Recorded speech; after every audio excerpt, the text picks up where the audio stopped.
আজকে আমি আপনাদের একটা বিস্ময়কর টপিকস নিয়ে কথা বলবো। টপিকসটা হলো বিশ্বায়ন। বিশ্বায়নের কথা আপনারা অনেকেই জানেন। তবে আসলে আমার টপিকসটা একটু ভিন্ন। দেখুন, আমি আহ, এখানে বলতে চাইছি যে পৃথিবীতে যুদ্ধ আছে। দেখেন, যুদ্ধের জন্য মারণাস্ত্র তৈরি করার জন্য পৃথিবীতে সব থেকে বেশি টাকা ব্যয় করা হয়। একটা রাষ্ট্রের সাথে একটা রাষ্ট্রের মতানৈক্য, তাদের জাতিগত পার্থক্য, তাদের কালচারের ভিন্নতা, সভ্যতার ভিন্নতার জন্য একটা রাষ্ট্রের সাথে একটা রাষ্ট্রের দ্বন্দ্ব হচ্ছে, যুদ্ধ হচ্ছে। এত পরিমাণে মারণাস্ত্র তৈরি হচ্ছে। মানে রাষ্ট্রের সব থেকে বেশি ব্যয় হয় এই সেনাবাহিনী পোষণ এবং তার এই সামরিক খাতে।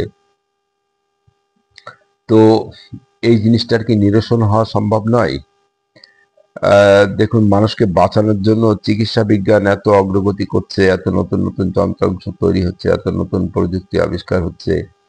আবার একই সাথে মানুষকে মারার জন্য এত পরিমাণ মারণাস্ত্র তৈরি করা হচ্ছে। মানুষের কি দ্বিমুখী একটা স্বভাব, দেখুন, দ্বিমুখী একটা চিন্তা ভাবনা। তো উম, এই বিষয়টার কি কোনো নিরসন নেই?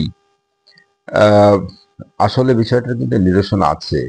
আপনারা একটা জিনিস দেখুন, বৃহৎ দেশগুলোতে, ধরুন আমাদের পার্শ্ববর্তী এই এশিয়ার দেশগুলো, যেমন ভারত, পাকিস্তান, চীন, এসব দেশগুলোতে অনেকগুলো স্টেট রয়েছে। দেখুন, একটা স্টেটের সাথে কিন্তু একটা স্টেটের যুদ্ধ হচ্ছে না, কিন্তু একটা দেশের সাথে একটা দেশের যুদ্ধ হচ্ছে। তাহলে বিষয়টা কোথায়, সমস্যাটা কোথায়? সমস্যাটা এখানেই।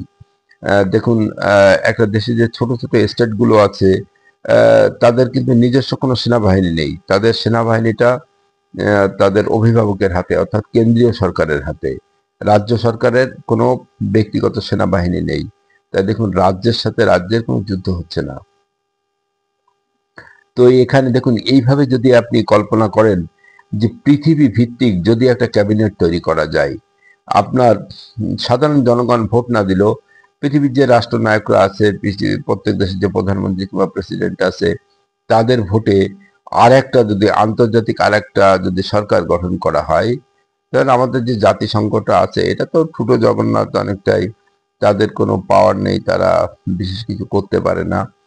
তো এরকম যদি একটা কেন্দ্রীয় সরকার গঠন করা হয়, আহ, প্রত্যেকটা দেশের রাষ্ট্রনায়কের ভোটে এই কেন্দ্রীয় সরকার যদি নির্বাচিত হয়ে একটা কেন্দ্রীয় ক্যাবিনেট গঠন করতে পারে, এবং পৃথিবীর যত সামরিক বাহিনী আছে সবই কেন্দ্রীয় সরকারের হাতে থাকবে, তাহলে দেখুন আর রাষ্ট্রে রাষ্ট্রে যুদ্ধ হবে না। যদি রাষ্ট্রে রাষ্ট্রে কোনো ছোট খাটো কোনো মতদ্বন্দ্ব, মতানৈক্য হয়, সেটাও কেন্দ্রীয় সরকার মীমাংসা করতে পারবে। আমাদের দেশগুলো যেভাবে আছে এইগুলো এভাবেই থাকবে, তাতে কোনো সমস্যা নেই। কিন্তু পুরো পৃথিবী ভিত্তিক একটা আন্তর্জাতিক ক্যাবিনেট তৈরি করতে পারলে কিন্তু এই আহ, সমস্যার সমাধান হয়ে যায়। আর যুদ্ধ থাকে না। পৃথিবীর যে সেনাবাহিনীগুলো থাকবে তারা সামাজিক কাজ করবে, সামাজিক শৃঙ্খলা রক্ষা করবে, সুন্দর কিছু কাজ করবে সারা পৃথিবীব্যাপী। দেখুন, আর যুদ্ধ থাকছে না। এই জিনিসটা আমি যখন ইন্টারমিডিয়েট পড়ি তখন থেকে আমি এই রাষ্ট্র দর্শন নিয়ে আমি চিন্তা করি যে পৃথিবী ভিত্তিক একটা যদি সরকার গঠন হয়, দেখেন মানুষ খুব সহজে পৃথিবীর যে কোনো প্রান্তে চলে যেতে পারবে। এখন একটা দেশের পাসপোর্ট ভিসা পাওয়া অনেক কঠিন। এই সমস্যাগুলো থাকবে না। মানুষের স্বাধীনতা অনেক বেশি হবে। সারা পৃথিবীর অনেক উন্নয়ন হবে। পৃথিবী ভিত্তিক একটা আন্তর্জাতিক ভাষা থাকবে, সবাই সেই ভাষাতে চর্চা করবে। মানুষের মানুষের মেলবন্ধনটা অনেক বাড়বে।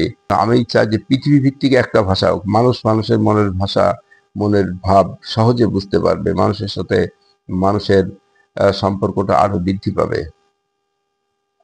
পৃথিবী ভিত্তিক একটাই মুদ্রা হবে, এরকম পৃথিবীর কালচারটা অনেকটা একক হয়ে যাবে। আহ মানুষ সারা পৃথিবীকে জয় করতে পারবে। এই ভাবনাটা আমি দীর্ঘদিন ধরে ভাবি, এবং এরপর আমি একটা বই লিখবো। আমার দীর্ঘদিনের ইচ্ছা, এরপর আমার অনেক কল্পনা রয়েছে। তো আমি এই বিষয়টা নিয়ে সার্চ করতে করতে আমি পেলাম 1795 খ্রিস্টাব্দে দার্শনিক ভিক্টর ইমানুয়েল কান্ট তিনি এমনই একটা দর্শন দিয়ে গেছেন যে পৃথিবী যদি একটা রাষ্ট্র হতো তাহলে আর যুদ্ধের সম্ভাবনা থাকতো না। তো আমরা এই পথে খুব আরামসে এগোতে পারি, কিন্তু এটা আমরা করছি না। আমাদের সামাজিক প্রচার দরকার, সবাইকে এইগুলো বুঝতে শিখতে হবে যে আমাদের পৃথিবীকে জয় করতে হবে। বিজ্ঞানীরা আগে থেকেই বলছে যে মহাকাশ জয় করো, মহাকাশে চলে যাও। আসলে আমরা পৃথিবীকেই জয় করতে পারিনি। তো আমরা মহাকাশের চিন্তা ভাবনা এত তাড়াতাড়ি করব? আগে আমাদের পৃথিবীটাকে তো আমরা সুন্দর করি, পৃথিবীটাকে আমরা জয় করি, পৃথিবীটাকে এক করি, তারপর মহাকাশের দিকে আমরা বসতি করার চিন্তা ভাবনা করি। তো বন্ধুরা, আজকের ভিডিওটা এখানে শেষ করছি। সকল দর্শক শ্রোতাকে অনেক অনেক প্রীতি ও শুভেচ্ছা।